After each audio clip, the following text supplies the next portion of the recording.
வணக்கம். பதிவை பார்க்க வந்தவங்களுக்கு சக்தி கிச்சனோட நன்றியும் வணக்கமும். இன்றைக்கி என்ன பண்ணிக்கிட்டு இருக்கேன்னு பார்த்தீங்கன்னா, ஓட்டு போட போகிற அவசரம். அதனால் ஒரு சாம்பார், வெண்டைக்காய் சாம்பார். வெண்டைக்காய் சாம்பாருக்கு வெண்டைக்காயை நல்லா அலசிட்டு துண்டு துண்டாக நறுக்கி வச்சுருக்கேன். அதை வதக்கி இந்த ஏற்கனவே வேக போட்டு வச்சுருக்கேன் பாருங்கள். துவரம்பருப்பு ஏற்கனவே வேக போட்டு வச்சுருக்கேன். கிட்டத்தட்ட வெந்துருச்சு. வெண்டைக்காய் வதங்கிறதுக்குள்ளே அந்த பருப்பு நல்லா கரைகிற இதுக்கு போயிடும். அந்த நேரத்தில் நம்ம வெண்டைக்காயை போட்டு மசாலாவையும் சாம்பார் மசாலாவும் போட்டு இந்த வதக்கின காய்கறிகளையும் போட்டு கொஞ்ச நேரம் கழித்து உப்பு போட்டு கொஞ்ச நேரம் கழித்து புளி கரைச்சி ஊற்றி அந்த வாசனையும் போன பிறகு இறக்கிடுவோம்.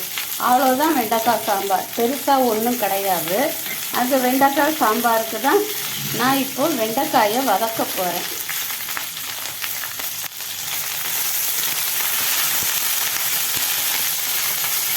வெண்டைக்காய் வதங்கிறதுக்கு கொஞ்சம் நேரம் பிடிக்கும். அதனால் கொஞ்சம் நீங்கள் ரெஸ்ட் எடுத்துக்கங்க. நான் வதக்கி முடிச்சுட்டு உங்களை கூப்பிட்றேன். அப்புறம் ஓட்டு போட போயிட்டு வந்துட்டீங்களா, இல்லை இனிமேல் தான் போகிறீங்களா? நான் சமையலை முடிச்சுட்டு போனால் அக்கடான ரிலாக்ஸாக கொஞ்சம் கூட்டமும் இருக்காது, நின்று போட்டு வந்துடலாம்.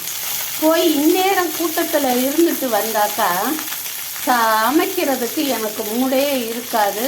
அப்படியே இருந்துருவேன். அப்புறம் தயிர் சாதம் தான். அதனால் நான் சமையலை முடிச்சுட்டு தான் ஓட்டு போட போவேன். கண்டிப்பாக நீங்களும் அந்த வேலையை தவறாமல் செஞ்சுருங்க. அதாவது ஓட்டு போடுற வேலையை. இப்போ இந்த வெண்டைக்காய் வதங்குற வரைக்கும் நீங்கள் ரெஸ்ட் எடுங்க. வெண்டைக்காய் நல்லா வதங்கிடுச்சு பார்த்தீங்களா? அதுக்குள்ளே வதக்கிற கரண்டி இங்கே இந்த வெண்டைக்காய் நல்லா வதங்கிடுச்சு. இப்போ இந்த வெண்டைக்காவை எடுத்து நாம் தனியாக வச்சுக்கிடுவோம். தனியாக வச்சுட்டு கொஞ்சம் வெங்காயம் வதக்கணும். சாம்பாருக்கு வெங்காயம் போடுவோம் இல்லையா, அது.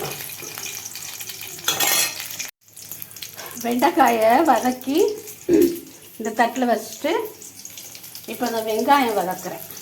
இது போக ஒரு முருங்கைக்காய், இந்த முருங்கைக்காவும் சேர்த்து தான் சாம்பாரில் போட போகிறோம். ஒரு ஈஸி வெண்டைக்காய் சாம்பார் தான் இன்றைக்கி நான் காமிக்கிறேன். உருளைக்கிழங்கு ஏற்கனவே வறுத்து வச்சுட்டேன், சாப்பாடும் செய்து வச்சுட்டேன். லாஸ்ட்டு இந்த சாம்பார் மட்டும்தான். இங்கே வெண்டைக்காய் பொரியல்லாம் பிள்ளைங்களுக்கு சாப்பிட பெரும்பாலும் பிள்ளைங்களை கேட்டால் என்ன சொல்லுதுங்க, உருளைக்கிழங்கு வறுவல். ஸ்கூல் போகிற பிள்ளைங்க தயிர் சாதம், லெமன் சாதம், உருளைக்கிழங்கு வறுவல், அது மாதிரி தான் சொல்லுறாங்க. நீங்கள் பிள்ளைங்க வீட்டில் இருக்கிறதுனால இந்த மாதிரி வெண்டைக்காயெல்லாம் அது தனியாக சாப்பிட்லைனாலும் சாம்பாரில் ஊற்றும் போது ஒரு 4-5 வெண்டைக்காயை அதோடு எடுத்து போட்டு நல்லா சாதத்தோடு பிசைஞ்சு ஊட்டுனீங்கன்னா அதுங்களுக்கு தெரியாமல் சாப்பிட்ருன்னு சொல்கிறதே தப்புண்டு. இப்போ உள்ள பிள்ளைங்க எல்லாம் பயங்கரமான ஆளுங்க. இருந்தாலும் நீங்கள் அதோட சேர்த்து அதுங்களுக்கு கவனிக்காத இப்போ எல்லாம் மொபைல் வச்சுக்கிட்டு தானே சாப்பிட்றாங்க. அதனால் அப்படி செஞ்சு கொடுத்துட்றது நல்லது. வெண்டைக்காய் சாப்பிட்றது பிள்ளைங்களுக்கு நல்லதுங்கிறது. பிள்ளைங்களுக்குன்னு இல்லை, என்னை மாதிரி கொஞ்சம் அறிவு காணாமல் இருக்கிற ஆளுகளுக்கும் நல்லது தானே. என்னை மாதிரி தான் சொல்கிறேன், நல்லது தானே. அதனால் கண்டிப்பாக நீங்கள் வெறும் முருங்கைக்காய் சாம்பார் அப்படிங்கிறது இல்லாமல் வெண்டைக்காய் சாம்பாரும் அடிக்கடி வச்சு கொடுங்க. வெண்டைக்காயில் எத்தனையோ டிஷ் செய்யலாம். நீங்களாம் செஞ்சு காமிச்சிருக்கீங்க. முழு வெண்டைக்காயில் நல்லா மசாலா தடவி ஃப்ரையெல்லாம் பண்ணி காமிச்சிருக்கிறீங்க. நான்லாம் அதெல்லாம் செஞ்சதே இல்லை. வெண்டைக்காய் புளிப்பச்சடி செய்வேன், வெண்டைக்காய் புளிக்குழம்பு செய்வேன், வெண்டைக்காய் சாம்பார் இப்படி என்னைக்காவது ஒரு நாள் செய்வேன். அவ்வளோதான். சரி, அந்த வெங்காயம் வதங்கினதும் காமி. வெங்காயம் நல்லா வதங்கிருச்சு, அதையும் எடுத்து வச்சிட்டேன். முருங்கைக்காயெல்லாம் வதங்க வேண்டியதில்லை. நம்ம அப்படியே கொஞ்சம் வெண்டைக்காய் போடுறதுக்கு முன்னாடியே பருப்பு வெந்ததும் நம்ம முருங்கைக்காய் போட்டு கொஞ்சம் ஒரு 2 கொதி வந்ததும் அதுக்கப்புறம் வெண்டைக்காய் போடலாம். ஏன்னா வெண்டைக்காய் சீக்கிரம் மசிஞ்சு போயிடும். அதனால் கொஞ்சம் முதல்லையே வெண்டைக்காயும் வெங்காயமும் முருங்கைக்காயும் போட்டு வேக விட்டுட்டு சாம்பார் பொடி உப்பு போட்டு வேக விட்டுட்டு அதுக்கப்புறம் வெண்டைக்காய் போடலாம். சரி, நான் போய் ரெடி ஆகுறேன். ஏன்னா சாம்பார் கிட்டத்தட்ட முடிகிற ஸ்டேஜுக்கு வந்துருச்சு இல்லையா. ரெடி ஆனோம்னாக்கா டக்குன்னு நம்ம சாம்பார் தாளித்ததும் கிளம்பி ஓடிடலாம். எங்கே ஒட்டு போட. இப்போ பருப்பு வெந்துருச்சு.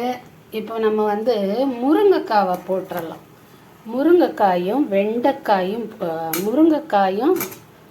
வெங்காயத்தையும் மட்டும் போட்டு கொஞ்ச நேரம் வேக விட்டுட்டு அதுக்கப்புறகு வெண்டைக்காயை போட்டுடலாம்.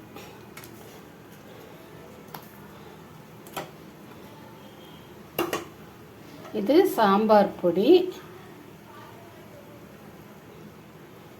போதும். இது உப்பு அது போதும். இனி வெண்டைக்காய் போட்டுட்டு ஒரு முருங்கைக்காய் போட்டு ஒரு 2 நிமிஷம் கழித்து வெண்டைக்காயை வதக்குனதை போட்டுட்டு அதுக்கப்புறம் புளியை கரைச்சி ஊற்றிட்டு அந்த வாசனையும் போனதும் இறக்கி தாளிச்சிட வேண்டியதுதான். முருங்கைக்காய் வெங்காயம் போட்டு ஒரு 5 நிமிஷம் ஆச்சு. இப்போ இந்த வெண்டைக்காயை போட்டுருவோமா? அவ்வளோதான். வெண்டைக்காய் போட்டாச்சுன்னா ஒரே 1 நிமிஷம்தான். நம்ம அதுக்குள்ளே புளியை கரைச்சி வச்சுக்கிடலாம்.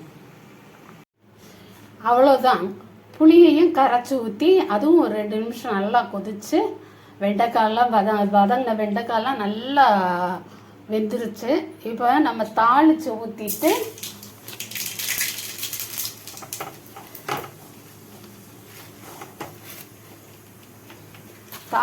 ஊற்றிட்டு நம்ம ஜனநாயக கடமையை நிறைவேற்றுறதுக்கு போக வேண்டியது. அம்மா